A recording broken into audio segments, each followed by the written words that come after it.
I've got monsters in my pocket, and they're sure happy to see me. It's me, Majora T, and I'm out here to talk about some Pokemon. Heart Gold, of course. Subscribe if you want to be part of my team, the Majora team. See what I did there? My name is Majora T. You can be part of the team today by subscribing. That didn't, pierce your ears in a negative way. Anyways, welcome back for the Games Beat 2025. I'm mostly talking about Pokemon here, but these are some games I was focusing on this week.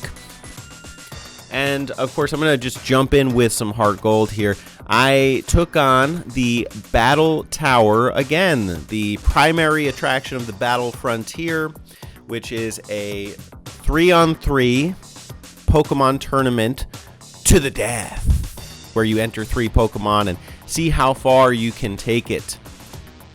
I entered my team of Gyarados, Charizard, and Donphan.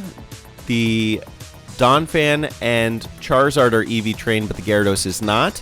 Gyarados kind of skirts by just by having Dragon Dance and kind of a split EV across the board, just kind of general HP, attack, special defense, and defense. And I would like to EV train the Gyarados, but it's not necessary at this time because I took a silver medal. That's right, I actually beat the Tower Tycoon Palmer, who's given me a hard time before. He's got a hell of a team. He's got a Dragonite, a Rhyperior, and a Milotic. And you can never predict exactly what he's going to open with. This is my 3rd time taking him on. And I got lucked out because he opened just how I wanted him to with his Dragonite. I opened with my Gyarados. Gyarados intimidates, reduces attack for Dragonite. And unfortunately, my first attack missed on Dragonite. It was an Ice Fang. And even if it did hit, though, it wouldn't have killed. So Dragonite manages to get a Thunder Wave off on Gyarados, which is just detrimental. If I had a Lumberry, I could run that, and that would be a sound strategy for Gyarados going forward. But in the meantime, Gyarados did put in the work, and he managed to take out Dragonite and land the Waterfall on Rhyperior, allowing me to bring in Donphan, get off a Rock Polish, boost his speed, set him up to take out Rhyperior, and land one strong Earthquake on Milotic, which does just over half damage, showing you how much of a beast that Milotic is. And I didn't quite have moves to kill on Charizard, but I had moves that worked enough, the main one being Air Slash. Air Slash is the same type attack bonus, flying, and with the opportunity to flinch.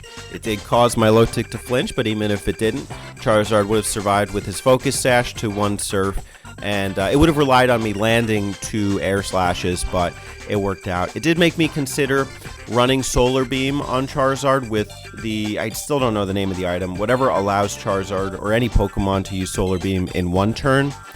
I have thought about, should I run a Sunny Day team? I don't know, there's an option there, but in the meantime, we got the medal, so I'm really delighted about that. I did realize in EV training my next Pokemon that I actually messed up this Charizard because I was supposed to do a 252 split special attack speed, and I tried, but I thought Caterpie was speed. So actually a handful of my EVs on Charizard are in HP, which is the Caterpie effort value. Oh well, so I'll think twice about putting any significant TMs on Charizard, this Charizard at this time, and maybe raising another one later. Hey, an opportunity to raise a shiny Charizard, man, I'll take it. I don't know, if I've never hatched a shiny before, but I'm not averse to it. So yeah, there's that. And I did realize that in having such a hard time with Milotic on the Tower Tycoon team, that my team is really running at a deficit. Anytime I come across a bulky water type, I am at a disadvantage. So whether it's a Lapras or a Milotic, maybe even a Quagsire, or maybe a Whiscash, and I could do the Solar Beam strategy, but I'm going to have to wait on that. So I thought about what Pokemon would be fun to run at this time. I don't love the idea of running grass or electric types, so I thought instead about running a Pokemon that I recently evaluated as a favorite of mine from Gen 1, and that's Muck. What do I like about Muck? Well, he's disgusting, and he looks like a tank. And every time I come across him in Koga in the Elite Four, that Muck is deadly. The minimize strategy, the inability to hit, just the strong attack overall. I seriously have a hard time when it comes to Muck and fighting him in the Elite Four. So I thought, what a cool idea to run a stall Muck that uses Toxic, Protect, and then any combination of another 2 moves. So right now I hatched for Grimers, and I have a careful natured Grimer that has a boosted special defense and a lowered special attack. Don't need the special attack, although there are ideas for that. And the split of EVs is 200 some odd in HP, 200 some odd in special defense, and then a split in defense and speed. It's about 30 each way. And this Muck is tanky. Right now, I'm running him as a Grimer in Mount Silver area at around level 30, taking on level 40 Rapid Dashes. This man is a beast killer. He's toxic, poisoning Pokemon and slowly chipping away at their health. And the way Toxic works is it's a compounding damage type of move. So it starts off by doing a little bit of poison damage, and then it gradually expands until eventually it just does a ton of damage. So assuming that the Pokemon does not recover in any shape or form, Toxic will kill in 6, even if you don't land any other attacks. It's either 6 or 7. I believe it's 6 though, because what I would run is Toxic, Protect, Minimize, Protect, Minimize, Protect, and I would have Black Sludge on the Grimer, so while the other Pokemon loses HP, Grimer gains some back. And it's been a very sound strategy. Obviously, it's not without its flaws, and we'll get to those, but I'm very excited to see what Muck can do in the Battle Tower. I will switch out Minimize for Acid Armor. I think that is a better move holistically, because Minimize will boost evasion by 1, whereas Acid Armor boosts defense by 2. So the Acid Armor is going to make up for some of the weaknesses to, say, ground attacks like a Earthquake or something, and just set him up to tank, especially recovering HP. The 4th move is kind of subject to change there. I have ideas. I think Mud Slap would be incredibly annoying, but I don't necessarily want to run an annoying Pokemon. I don't really care about reducing accuracy. I actually don't think it's necessary as well. I'd rather a move that does more damage. So obviously you could go the same type attack bonus with a Poison Jab, 100% accuracy, 80 base power would move to 120. If I'm feeling real risky, I could go for a Gunk Shot, which I think is 130 or 120. I think it's 120, but it has 70% accuracy, which is whack. But I mean, that would be a cool move. Gunk Shot, I don't know. Then there are other options too. I think Dig, if I want to continue to be annoying and stall, would give me an extra turn for which to avoid damage and to recover health and to cause toxic damage. So Dig is an option.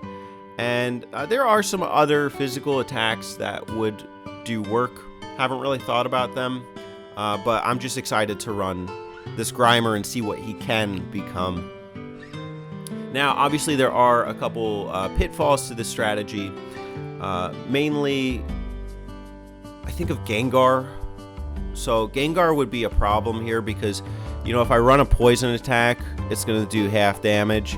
Toxic's not going to work because he's poison type. I can't run Dig on him because Gengar has Levitate. So what do I do if I come across a Gengar? I don't know. I kind of just got to hope for the best. This is why I want Stone Edge on my Donphan, so I have a rock type move that does some serious damage.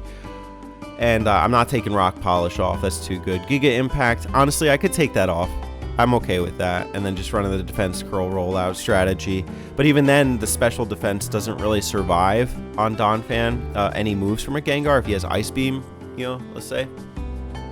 So I don't really have an answer on my team at this time. I could start to build a dark type. The question is, what would that be? I thought a Honchkrow, that could be an option. I don't really want to do the Houndoom because I don't want 2 guys that are weak to an Earthquake. Muck, I'm not as worried about that because of acid armor, but still, I'm just not sure at this time. But Dark is a possibility. And then another concern is, let's say I open Muck and I open to an Alakazam. Alakazam is deadly. One Psychic from that guy. I know I have like such a high HP special defense build, but still, it's a concern. And then the Synchronized thing. The defense is weak, so if I land a Dig on him or a Poison Jab even, could be alright. But I don't necessarily have the answer for the Alakazam either. But I'm going to have to kind of play it and see it where it goes. Obviously, Steel type is a concern as well. Especially a Skarmory, because like say I run Dig, there's no answer there. I could do the move tutor, use Fire Punch, but I already have Charizard, so I'm not as worried about that. I'm not even worried about Steel types, all things considered. So yeah, we'll see. Let's play it by ear. Let's get Muck to that stage first, and then there are some egg moves that I could do that would be Ghost typing, and that would be good for both Gengar and Alakazam. We'll cross that bridge. We'll see where this takes us, and if I feel the need to do that.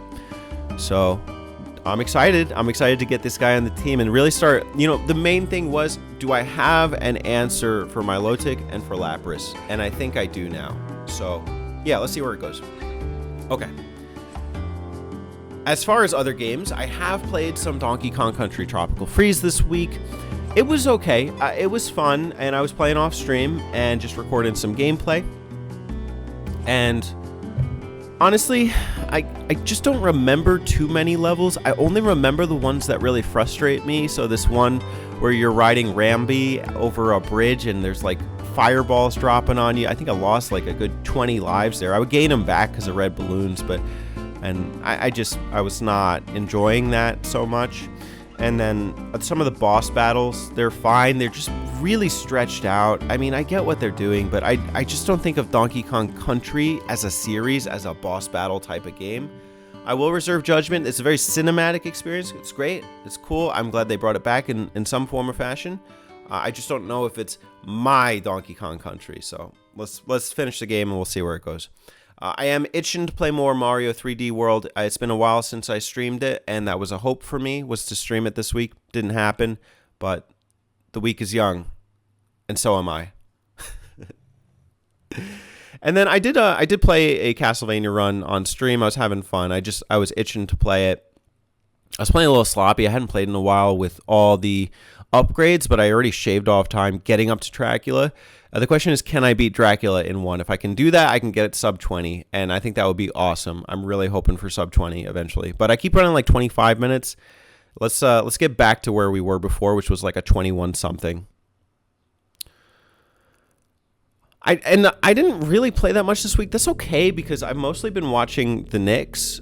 So that's the New York basketball team in the NBA. We have made it back to the Eastern Conferences for the first time in like 25 years, and the energy has been fantastic out here.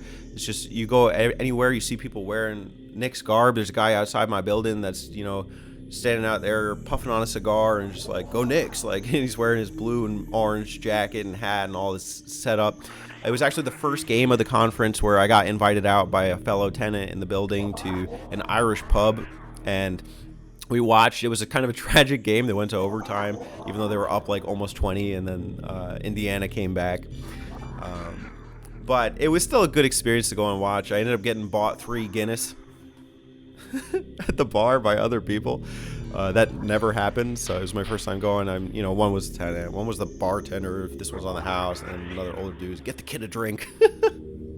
My Irish was coming out. Anyways, and so we also went out to Applebee's. We saw the Knicks playing, and then we went out to a sports bar, and it was a night of the win for the Knicks. It was just, yeah, like everyone's so excited. I think it was at Madison Square Garden too.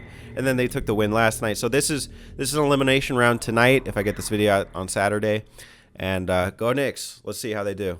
So yeah, that's kind of been my thing, is I'm okay kind of stepping away from content creation. I haven't really put out videos this week. I don't mean fully, but just like to the same extent I was doing it, because I feel like I was throwing the hammer at the wall, like just seeing what sticks, and it's been a good experience.